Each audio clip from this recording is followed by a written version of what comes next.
It's been 20 years since Porsche developed the Carrera GT, but once again they have upgraded the tires and we have a new benchmark to gauge this car's performance. Gran Turismo 7 has faithfully recreated this car at a high level of detail, but now it's time to see how its performance stacks up against the real thing.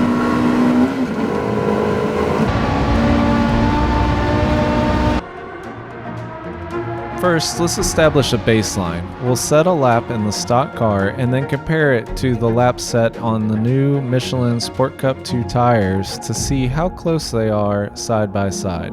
Let's begin.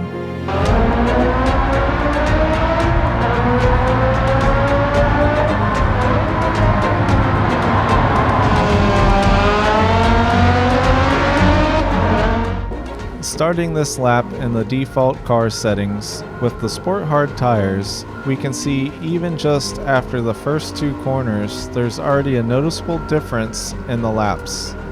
In game, we're already pulling ahead, but as we get through the twisty sectors, you start to lose a little time. Yet here under the Yokohama bridge, we've already gained several seconds. I believe it's clear that the car is much faster in a straight line. But here about midway through the lap times have evened out once again. But by the end, we've got a clear lead going onto the Dottinger Hoe. And by the end of this straightaway, there's a massive 15-kilometer difference in top speed with the car and Gran Turismo. Clearly, it has a lot more power and a lot more straight line speed. Overall, this leads to it slightly edging out the new lap time just set by a couple seconds. So clearly the car's performance in Gran Turismo 7 is a lot higher than what it was when it rolled off the factory floor. But let's make some adjustments to see if we can get it closer to this new lap. First, Porsche officially puts the car at 3,042 pounds, but Car and Driver tested it at 3,146, and other publications have the weight even higher. So I started conducting some tests, a high-speed run, quarter-mile drag racing, 0 to 60, and even a 6-gear 30 to 70 pull that Car and Driver did to test the car's performance from a low RPM. Ultimately, I found that the car had a lot more acceleration in-game than it did in the real-world test when it was new. So it's time to make the adjustments. Let's add the Sport Medium tires. Next, we're going to add ballast to compensate for the curb weight as well as the weight of a driver. After this, we will adjust the positioning to rebalance the weight distribution to factory. And then here, we are going to actually add the upgraded ECU so that we can detune the car to get the correct acceleration numbers that we were seeing in the real-world test. Ultimately, we've lost 59 horsepower, gained 104 pounds for curb weight, and 165 pounds for the driver. Now to make this challenge as realistic as possible, I'm going to do the lap completely in VR with no HUD, so I won't have any idea what my real lap time or pace is. I'll also be using the 6-speed manual Fanatec shifter with clutch to ensure that my gear changes are somewhat realistic as well. I normally don't use the manual shifter, so this took a bit of getting used to. Here are a few examples of some aborted laps.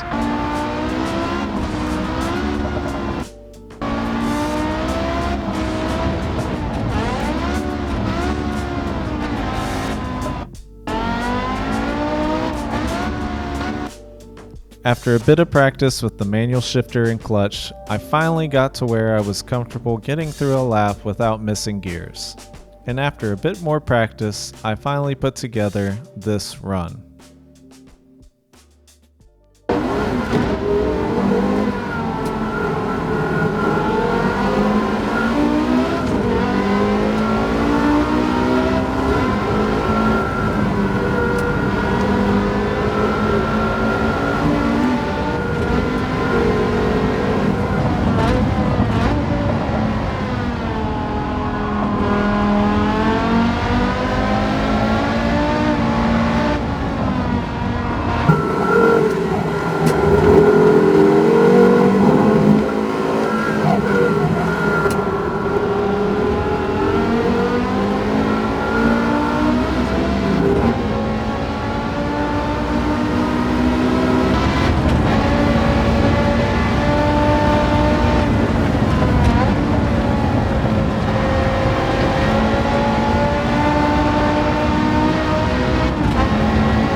In the end, the changes we made actually made the car more predictable and easier to drive at the limit. And this is actually the intention Porsche had with the new tires that they developed for the Carrera GT. They wanted a car that was more predictable and easier to control at the limit so that drivers could have more confidence pushing these cars on track. That's it for this video. I hope you enjoyed it and let me know what other ideas you may want me to test in the future. Thanks for watching, and I'll see you in the next one.